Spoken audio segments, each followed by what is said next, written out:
പഴങ്കഞ്ഞിയുടെ മുകളിലോട്ട് നല്ല ഉടച്ച കപ്പ, അതിന്റെ മുകളിലോട്ട് പുളിശ്ശേരി, പിന്നെ നല്ല ഉഗ്രൻ തൈര്, അതിലോട്ട് കാന്താരി ഉപ്പിലിട്ടത്, പിന്നെ മാങ്ങാ ഉപ്പിലിട്ടത്. എന്നിട്ട് എല്ലാത്തിൻ്റെയും മുകളിലോട്ട് കുറച്ച് രസവും അങ്ങോട്ട് ഒഴിക്കും. തൊടുകറികളായിട്ട് മീൻ പൊരിച്ചത്, കട്ടിച്ചമ്മന്തി, തോരൻ, പപ്പടം, അച്ചാർ.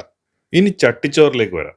തോരൻ, സോയാക്കറി, ബീഫ് ഫ്രൈ, ചിക്കൻ പെരട്ട്, കട്ടിച്ചമ്മന്തി, റായ്ത്ത, മീൻ പൊരിച്ചത്, വറ്റൽമുളക്, നാരങ്ങാച്ചാർ, പപ്പടം, കപ്പ, ഓംലെറ്റ്. ഒഴിക്കാനായിട്ട് പരിപ്പ്, സാമ്പാർ, രസം, പുളിശ്ശേരി. ആ കാന്താരി മുളക് ചതച്ച് പഴങ്കഞ്ഞിയിലോട്ട് ചേർത്ത് ഒരു കഷ്ണം മീൻ പൊരിച്ചതും എടുത്ത് കുറച്ച് കട്ടിച്ചമ്മന്തിയും കൂടെ കൂട്ടി അല്പം മീൻചാറും കൂടെ ഒഴിച്ച് എല്ലാം കൂടെ കലക്കി ഒരു അടി അടിക്കണം. പൊളി ടേസ്റ്റാണ്. ചട്ടിച്ചോറാണെങ്കിലും ആ ചിക്കൻ പെരട്ടും ബീഫ് ഫ്രൈയും ഓംലെറ്റും എല്ലാം തന്നെ സൂപ്പറായിരുന്നു. ഒന്നിനും ഒരു കുറ്റം പറയാനില്ല. ഒഴിച്ചു കൂട്ടാനിൽ എനിക്ക് പുളിശ്ശേരിയാണ് കൂടുതൽ ഇഷ്ടപ്പെട്ടത്.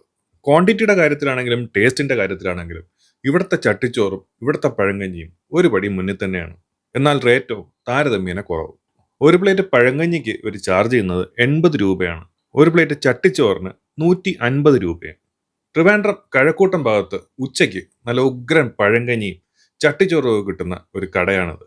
കഴക്കൂട്ടം കുളത്തൂരുള്ള രോഹിണി റെസ്റ്റോറൻറ്റ്. ഈ കട മിസ് ചെയ്യരുതെന്ന് പറഞ്ഞുകൊണ്ട് നിർത്തുന്നു. അടുത്ത വീഡിയോയിൽ കാണാം.